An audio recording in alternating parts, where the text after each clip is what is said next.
There was some action in the League Cup, so let's get straight to it. I will begin with Aston Villa hosting Manchester United on Sunday.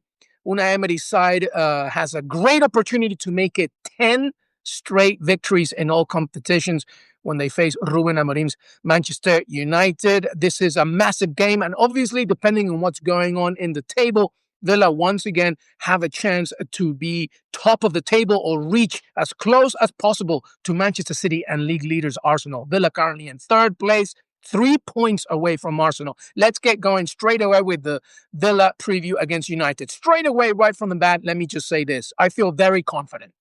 I feel very confident about this squad. I feel very confident about the way Villa are playing. Obviously, heading into hopefully 10 straight victories in all competitions is unbelievable. Some people have called it lucky, which I find quite amusing, really, because I think fortune in football is about taking opportunities.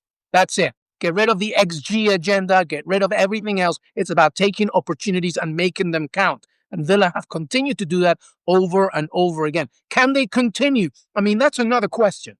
But to simplify it and just say lucky, I think is a little bit of an insult to what Unai Emery has done with this lineup, to be honest, specifically with really, really important victories that have included victories against Arsenal, against Manchester City, in the Europa League. It's really tremendous. And again, a reminder that this is with a team that didn't really bring in that many people in the summer, comparatively speaking. So anyway, let's get straight to it. Manchester United visit Aston Villa.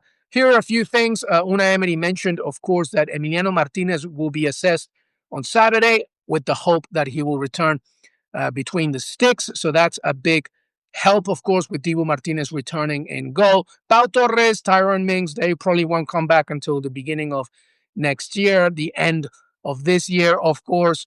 And Ross Barkley remains out. But in terms of everything else, I think that's pretty much the lineup that we will see against United. Perhaps Emiliano Buendia comes in, perhaps just because of the setup of what Manchester United are going to be like under Amorim on Sunday. I will get to that in a second. We'll have to wait and see. But I'm expecting a similar lineup. Maybe Lucas Dean comes in ahead of Ian Maatson in this one on the left side. I'm wearing by 1906, by the way, France shirt right now to commemorate Lucas Dean. And Boubacar Kamara, of course, who will remain a tremendous factor in this fixture. All right. Historically speaking, Villa fans don't always love playing United. This was Unai Emery's first win as manager at this specific fixture back in November 2022. But since then, and historically speaking, it's not great against United. In fact, since Unai Emery arrived after that win, we haven't beaten United in all competitions. And last season, we didn't get a win at all, which was obviously a draw and a loss in that final match, which obviously remains in the minds of every Villa fan because of what happened. Morgan Rogers scored, VAR came in, said that it was a foul, and it wasn't. And obviously, as a result, Manchester United ended up winning, and Villa didn't get Champions League football. So I think there's redemption here for players, for fans at Villa Park.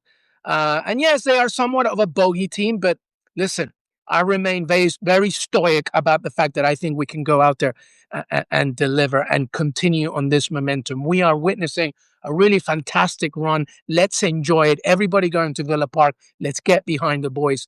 It should be a tremendous occasion. In terms of the opposition, by the way, I think they're there for the taking. Let's begin with the fact that Casemiro is absent due to suspension. And then because Africa Cup of Nations kicks off this Sunday, that means that Mazraoui is not there. Brian Mbeumo is not there. Amad Diallo is not there. They're all gone for Africa Cup of Nations. In addition, Harry Maguire and Matthias de Ligt are also most likely not available. So there is definitely a vulnerability for Manchester United defensively. So that's what I'm looking at. To maybe see if Unai Emery plays around in that midfield, specifically because Casemiro's not there, right? So do you have the double pivot with Onana and Boubacar Kamara, with John McGinn obviously in front of him, Yuri Tillemans in front of him, and Morgan Rogers in front of him? Or do you put in Emiliano Buendia now instead of Onana and maybe become more attacking? Time will tell. I think Ollie Watkins will start once again.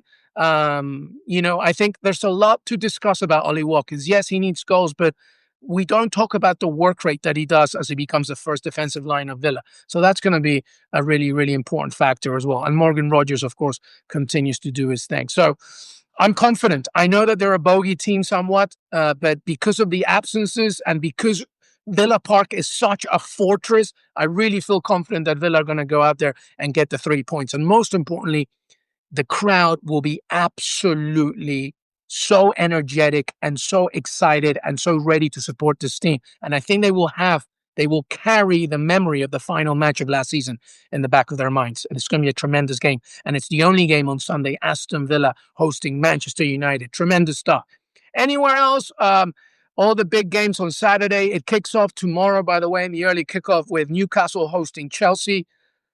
There's only a 6-point differential, despite what you see on the table between both of these sides. So I'm intrigued to see, what the lineups go here. Chelsea now are kind of picking up a little bit. Enzo Maresca, of course, has been in the headlines, somewhat complaining about not getting enough support. Then now, obviously, reports surfacing that he is on the list for Manchester City if Pep Guardiola leaves. So there's a lot going on with Chelsea here.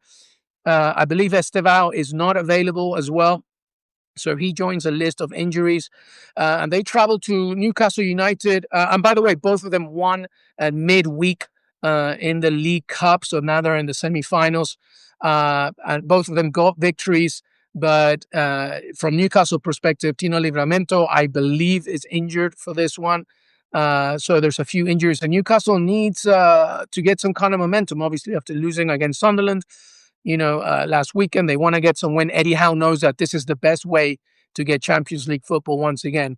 So that's a big game. And again, it's very tight up there in the table, only a 6-point differential in the Premier League between these two. Then you've got Wolves against Brentford, who continue to struggle. Wolves, of course. Manchester City against West Ham. Man City also was in action midweek. They also won. Guardiola rotated heavily.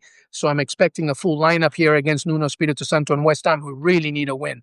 They really are desperately looking for a win here to try and get out of this rut. But Manchester City at home, I know Nuno has done this before, especially when he managed Wolves, to beat Guardiola, and perform well at the Etihad. But I think this is a City win. Then you got Brighton against Sunderland. That should be an entertaining game. Of course, two very attractive teams. They like to play some good football. Bournemouth against Burnley, and I think Scott Parker's job maybe now not that great. When you look at the table, Burnley right now 19th. They've only won 3 times. They lost 12 times already. When you look at their recent fixtures, I mean, they lost to Fulham, they lost to Burnley, they lost to Palace, they lost to Brentford, they lost to Chelsea, they lost to West Ham, they lost to Arsenal. So all of November and the beginning of December, all losses. You have to go back to October 26th for their last win. So I think Scott Parker is probably thinking that his job is not that certain. So that's Burnley. And then the late game is Tottenham against Liverpool, which, again, speaking of frustration, I think many Tottenham fans are frustrated once again, with Thomas Frank, as Tottenham, of course, lost 3-0 to Forest in the previous game. They were terrible. They won in the Champions League before that, and then they beat Brentford before that. But it's been kind of shaky with a draw against Newcastle in early December, losing to Fulham in late November, and then PSG after that. So this is kind of a big game. And then obviously Liverpool, who have their issues. But when you look at the table, Liverpool are in 7th with 26 points, Tottenham 11th, 22 points. Again, it's very competitive. If Liverpool win, they can come back and depending on what happens with Chelsea, but if Liverpool win, they could come back to the top 4. Mohamed Salah has gone for AFCON, so he's gone. So, I believe Dominic Szoboszlai is injured as well.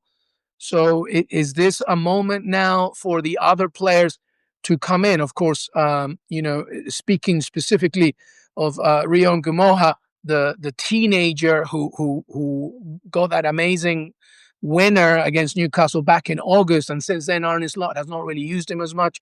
So he's going to be important because Cody Gakpo is also injured. But Tottenham need to get going as well because they are 11, 22 points. They probably want a victory, especially as I mentioned, after losing in such bad form against Nottingham Forest.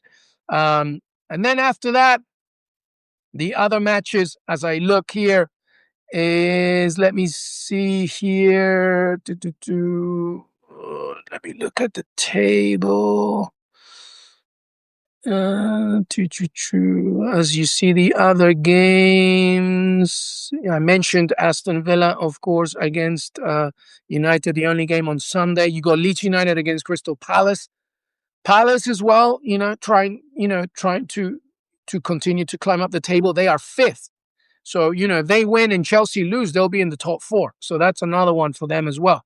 So they know that this is big, of course, as they play Leeds. And Leeds, obviously, they also want to climb up the table because right now, as you look at the table, they are all the way down in 17th place and they want to create more of a separation between them and the bottom three. And then Monday's game is Fulham against Nottingham Forest. Fulham, who lost midweek to Newcastle United in the League Cup. Of course, they host Forest on Monday, Christmas Eve, the 22nd. But as I mentioned, as always, AFCON, a lot of players have left. This is obviously the beginning of a very tricky now December because more matches will come as we continue, specifically Boxing Day and then the 27th, and then more matches between then and the new year. Then January transfer window, but coming back to Villa, a massive game for Villa, massive. And I feel, despite the fact that they're a bogey team, I feel that we can do this against Manchester United. Absences due to AFCON, absences with Casemiro due to suspension. Harry Maguire, De Ligt not available, Lisandro Martinez coming back from a serious injury. This is the time for Villa to keep going and keep pushing and aim for a 10th straight victory in all competitions. Tremendous stuff.